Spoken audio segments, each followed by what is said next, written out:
All right. Well, hello, everyone. I'm so sorry I can't see all of you through the live stream. That was lovely while it lasted.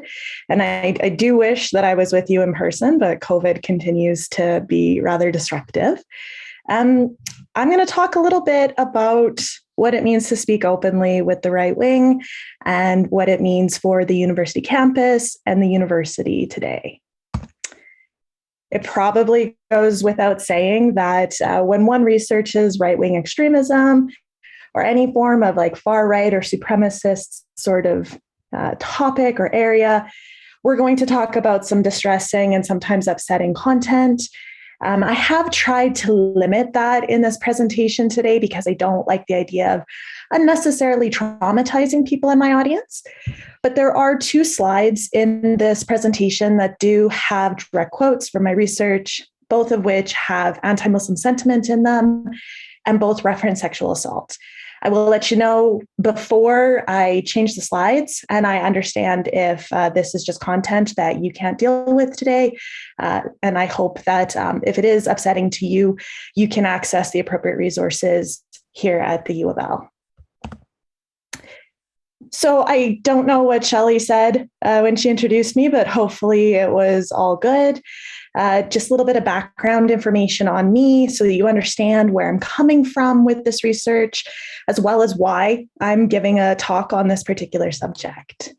So I have my PhD in cultural anthropology. I received that this summer from the University of Alberta, and I specialize in a subdiscipline of anthropology, which is digital anthropology. And so one would assume that I would be better at these sort of hybrid events than I am. Unfortunately, not so great at those. But beyond specializing in digital anthropology, I have somehow managed to make my life's work about hate, violence, extremism, and what I understand to be supremacist ideologies. And so my master's, which was actually done at the U of L, focused on male supremacy. I was looking at violent video games and anti-feminism in the wake of the Gamergate movement. And for those of you who don't know what that is, or perhaps don't remember, it was a violently misogynistic movement that targeted women in games. So this was women who played video games, women who developed or produced video games, and women who wrote about video games, whether those were journalists or academics. So it was a really interesting time to be a researcher, looking at anti-feminism and looking at misogyny in video games. My more recent work, my PhD work, was similarly on male supremacism, but I was also interested in white supremacy and how those kind of wove their way into right-wing rhetoric online here in Canada. And I conducted fieldwork on that subject from about 2018 up until the Freedom Convoy was actually where I ended my fieldwork. I now work as a postdoctoral fellow at the University of Alberta in the Department of Political Science, and I do work on digital literacy programming for young people, which relates to critical thinking and navigating fake news, propaganda, and hopefully producing spaces where we can intervene in radicalization of young people into far-right movements. I'm also a sessional at the U of L, so I am on campus if anybody would like to chat when I haven't been exposed to COVID. And I teach courses on the supremacy, white supremacy, male supremacy, et cetera, from an anthropological perspective. And I'm also going to teach a course on digital anthropology. Finally, last thing about me before I get into the meat of my presentation, I'm also the co-founder of the Canadian Institute for Far Right Studies, where I act as the co-director of research and funding. And basically what that means is I oversee critical research on the far right in Canada and its connections to other parts of the world. I also run a fellowship program where we are committed to training early career scholars and collaborating with one another in order to advance this field. I have two goals for this lecture today. First is to tell you a little bit about my doctoral research, specifically the relationship between right-wing extremism from the global level to the local level. But the second sort of goal that I have today is to make a pitch for the University of Lethbridge to become a site for research on right-wing extremism.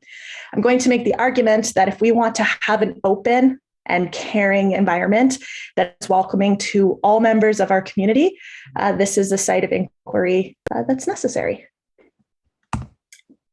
Now, I know that this lecture is maybe not the least controversial that you might hear on campus. I know that there are a lot of people in the community who probably disagree with my position on right-wing extremism. I have noticed stickers on the back of trucks in the parking lot on campus. And I just want to say that I'm not advocating for censorship in this lecture. In fact, I want to point to a document by the University of Lethbridge on their, it's called their Statement for Free Expression. And there are 2 paragraphs in it that I think are worth highlighting here at length. The first states, mutual respect, tolerance, and civility are valued within the university, but do not constitute sufficient justification for closing off the discussion of ideas or shielding students from ideas or opinions, no matter how offensive or disagreeable they may be to some members of the university community or those outside of the university. So this is basically affirming the right for folks who I would classify as right-wing extremists to have a space within the university campus to speak openly and to be heard. Now, this document further says that debate or deliberation on campus may not be suppressed because the ideas put forward are thought by some, or even most, to be offensive, unwise, immoral, or misguided. It is for individual members of the university community, not the university as an institution, to make those judgments for themselves and to act on those judgments, not by seeking to suppress speech, but by openly and vigorously contesting the ideas they oppose. And so what I want to articulate here in this is me openly and vigorously contesting these ideas of right-wing extremism. So let's move into my research findings, because I think that's what most people will probably find interesting.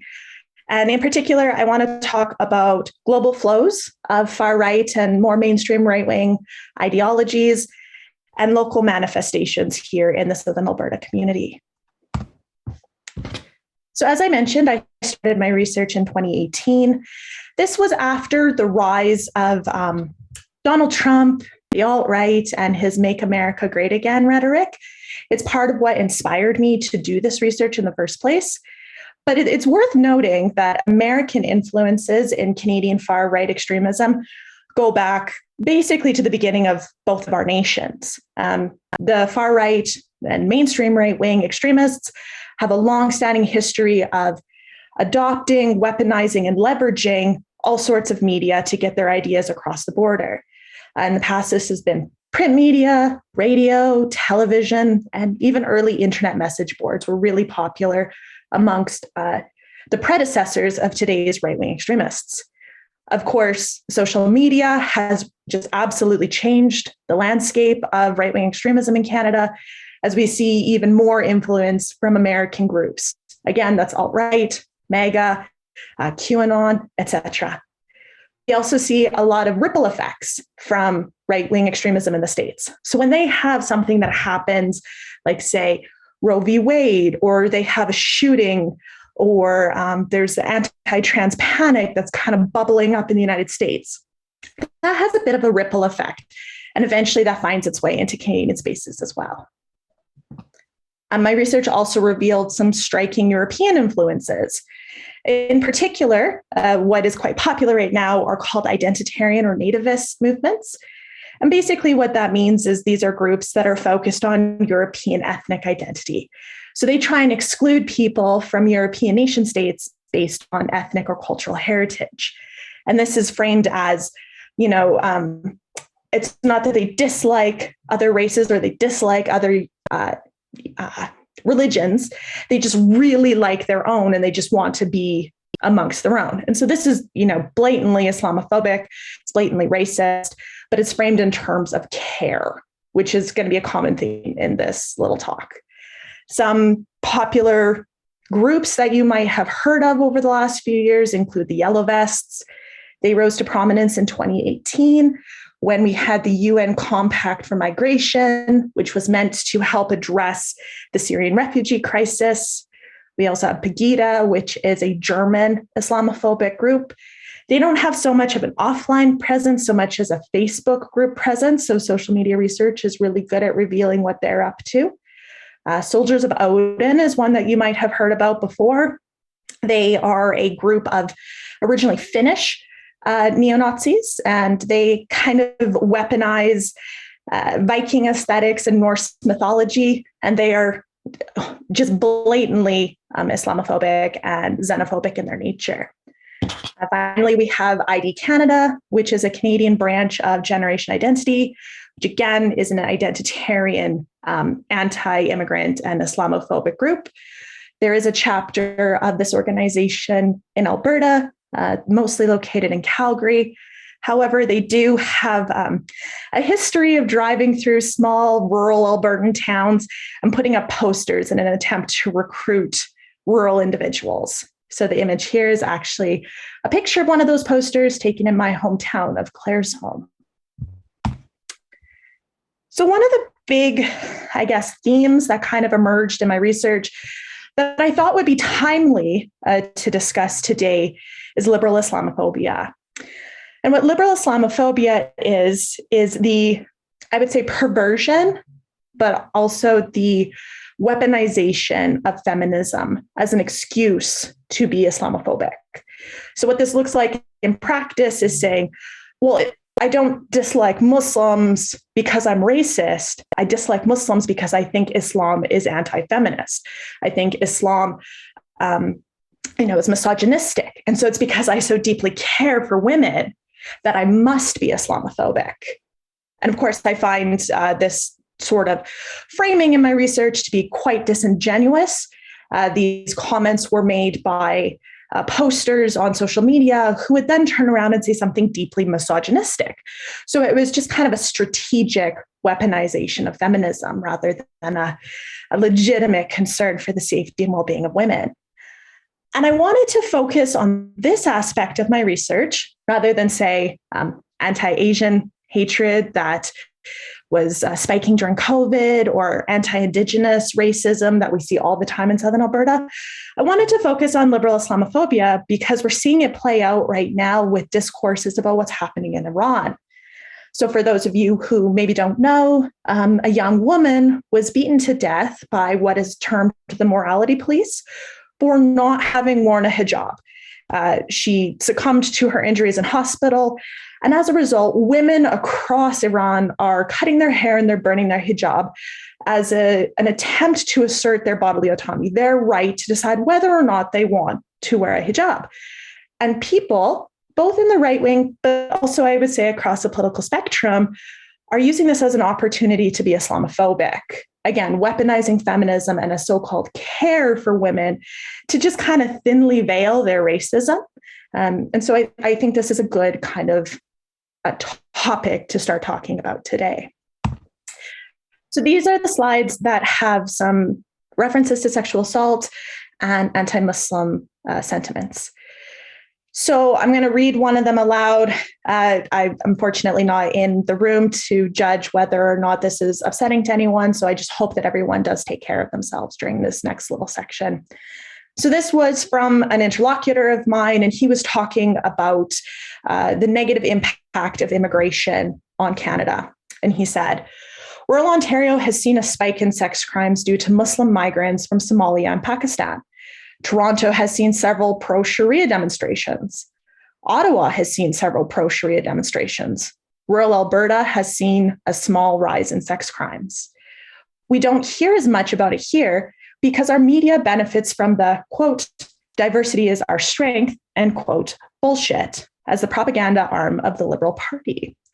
And so what this kind of rhetoric is doing is playing on old, long-standing tropes about Muslim men, particularly Black Muslim men, as being somehow inherently criminal, somehow inherently sexually deviant, and therefore a threat to women. It should, of course, go without saying that when they talk about women, they're specifically talking about white women.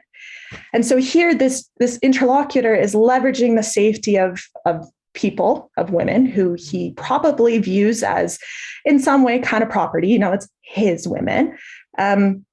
He's viewing his care of them as a legitimate, justifiable excuse to advocate for an end of immigration from folks from Somalia and Pakistan.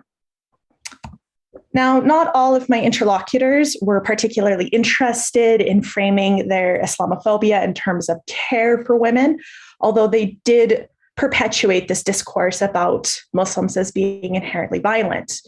So this individual was reflecting on a supposed increase in sexual assaults in Sweden. And he said, for a long time, Sweden looked smart, prosperous, peaceful, which they were. Somehow they lost their minds, imported 100,000 of the worst degenerates and scum from the Muslim world, and now allow them to rape and pillage their country with impunity. Sweden's getting what it deserves. These men have all been apparently estrogen poisoned, and the women, well, they might actually like being raped by those manly, swarthy imports who are perpetually horny. So, like the previous poster, playing on these ideas that immigrants are inherently violent and pose a threat to the nation state. What's happening here, and what was actually quite common in my research, was talking about how it's not just immigrants that are the problem, but rather people who hold progressive politics. So the comment about estrogen poisoned or estrogen pilled men is a comment on progressive men who have supposedly become emasculated by progressive politics. They're no longer manly, and they are therefore no longer capable of protecting their nation state. They're no longer capable of protecting white women from what they understand to be invaders. And kind of continuing that line of thought, they criticize women as well who hold progressive politics. So the right-wing extremist movements tend to be deeply anti-feminist and deeply misogynistic. And they hold that feminism has corrupted women, and that these feminist women have then corrupted nation states in general. And they go so far as to suggest that not only will these progressive women perhaps enjoy these acts of sexual violence, but perhaps they actually deserve these acts of sexual violence because they have turned their backs on their nation state. Now, one of the things that I try and balance when I speak openly about right-wing extremism, and when I am, for lack of a better word, giving a platform or space to rhetoric and discourses that I do deem to be harmful, it's important to note the very real harm that this kind of rhetoric produces offline as well. So in the last 5 years, Canada has seen a rise in violent acts of right-wing extremism. So it's not just something that's happening online. It's not just racist Uncle Joe posting a QAnon meme, but there are actually real offline repercussions for this kind of rhetoric. Two of the most prominent examples were the Montreal mosque attack in 2017, and then the London truck attack that happened last year in 2021. And this has created a real environment of fear that members of the Muslim community in Canada have to deal with every day. And so these are, some of the things that I keep in mind while researching and listening to and giving space and time and energy to folks who are expressing right-wing extremism.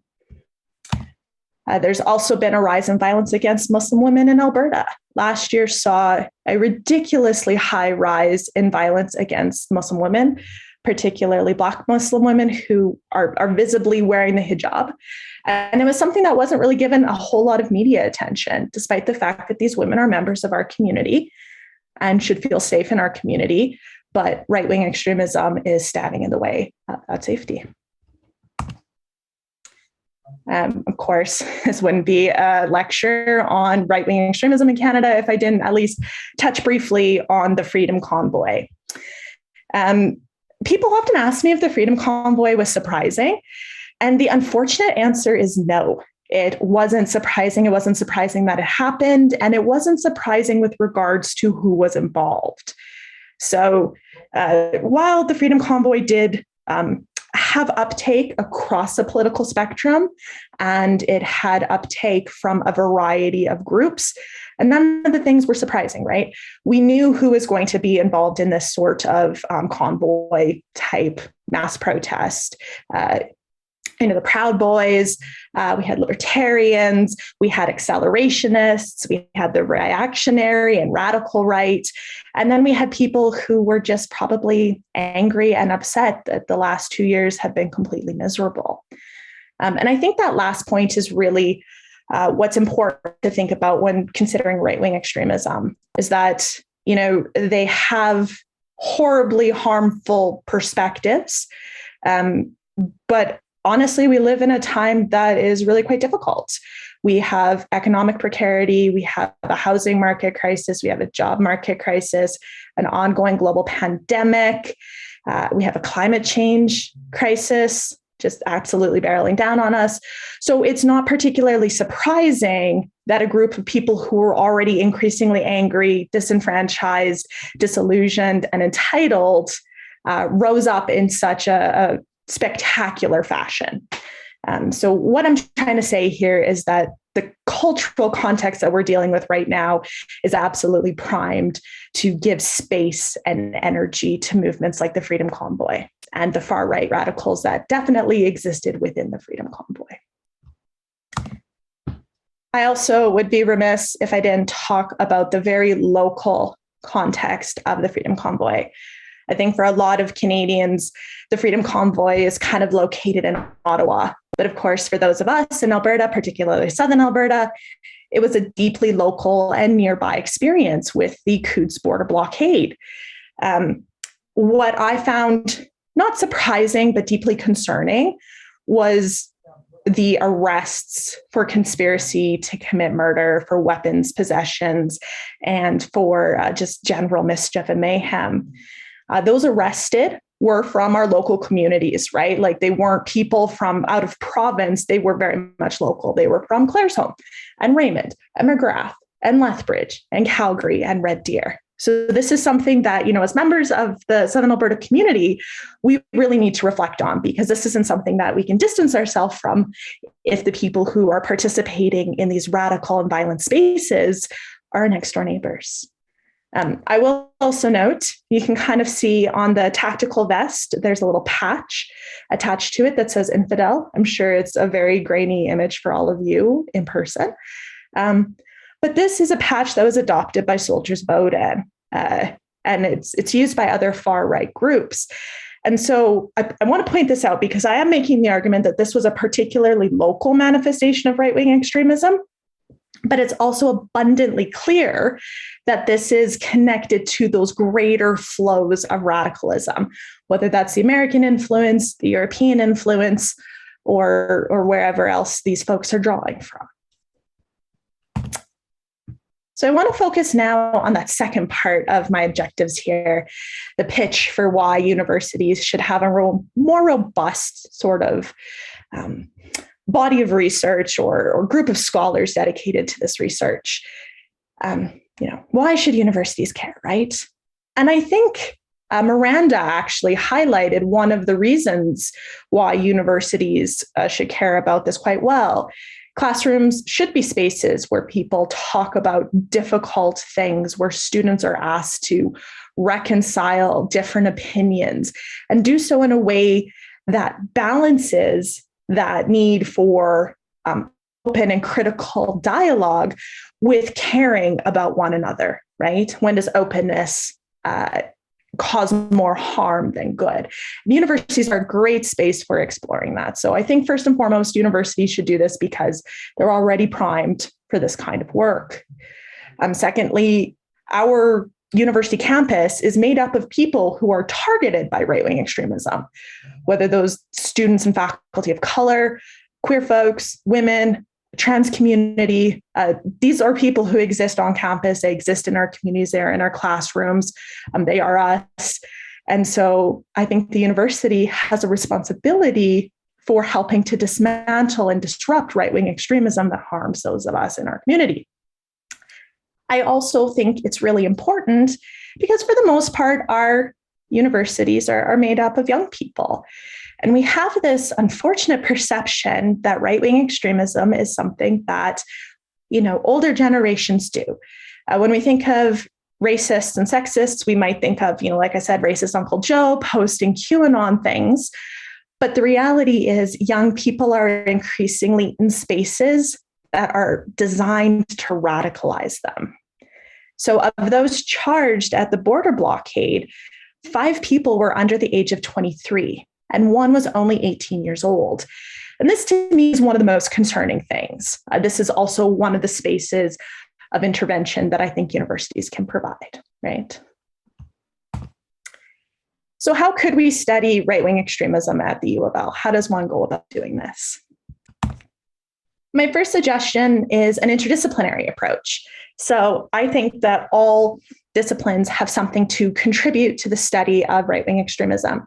Obviously, I'm an anthropologist. I work with a lot of sociologists and women and gender studies scholars, and we look at things from like a sociocultural perspective. But Indigenous studies, political science, history, and philosophy also have a lot to contribute, especially when we're looking at things like the historical patterns of fascism, populism, the rise of radical political figures and political parties. If we want to more rigorously interrogate settler colonialism as an underpinning of right-wing extremism. And I really do think that LibEd is particularly well suited to this study. LibEd is very much dedicated to instilling in students critical thinking, and that is fundamental to the study and resistance of right-wing extremism. Liberal education is also the place where we get to poke the bear and we get to ask difficult and uncomfortable questions. And I think that's really quite lovely. I also think that our approaches should be interdisciplinary from a methodological perspective. Predominantly ethnographic work, participant observation, qualitative interviews, but surveys, big data analysis, discourse analysis, work offline and online is all a great benefit to this field. And I think collaborative work will really propel this movement forward. That being said, I do think that the university as an institution, despite the fact that it thinks that it doesn't really have a role to play in the suppression of what it sees as free speech, has a role to play in supporting research on right-wing extremism. And that's because researching this does come with safety concerns. Researchers do receive threats of violence. We are subjected to online harassment and surveillance. There's a group here in Canada called Woke Watch, and they follow me on all of my social media accounts. They follow my colleagues. They watch what we post. Not only that, they watch what our friends and family members post as well. So we are being surveilled by the very people that we study. And we're also, dealing with the fear of being doxxed. The idea of having my personal banking information, having my home address, my phone number, and that information for my friends and family and partner is also really disconcerting, right? So what does this look like? What would actually be beneficial from a university perspective? First and foremost, I think ethical protocols should consider not just research participant safety, but researcher safety as well. As I've tried to articulate, we are in vulnerable positions, which is a little bit different than I think historical research projects. Oftentimes we conceptualize a researcher as having all the power or having more power than our research subjects. However, with right-wing studies, especially if you do online work, your participants might be anonymous. You might not know where they're from or what their name is. But if you're being open and honest with your research, they know everything about you. They can track you down, right? So that puts you in a space of vulnerability, and ethical protocols should consider this. I also think universities should invest in training in cybersecurity protocols and how we can minimize harm to ourselves, but also to the communities that we're serving. And finally, there needs to be a commitment to supporting researchers through mental health support. This research can be deeply unpleasant. It can be quite traumatizing, especially if you are a member of one of the communities that right-wing extremism seeks to terrorize, right? So while I'm making the pitch for this kind of research at the U of L, I think it needs to be done within a space of support from the institution. And so by way of closing, I want to return to that statement on free expression, specifically the section that says it's for individual members of the university community to make those judgments for themselves and to act on those judgments by openly and vigorously contesting the ideas that they oppose. And I hope that this lecture has inspired some people to at least be interested in research on right-wing extremism, perhaps engage in some of that collaboratively or individually, or act towards resisting it through their activism in the community. So I want to thank everyone for listening openly to my lecture. I'm not sure if we're going to do a Q&A afterwards, but if there are any questions, you're welcome to email me. My email is here, or you can check out the Canadian Institute for Right-Wing Studies website at ciphers.org.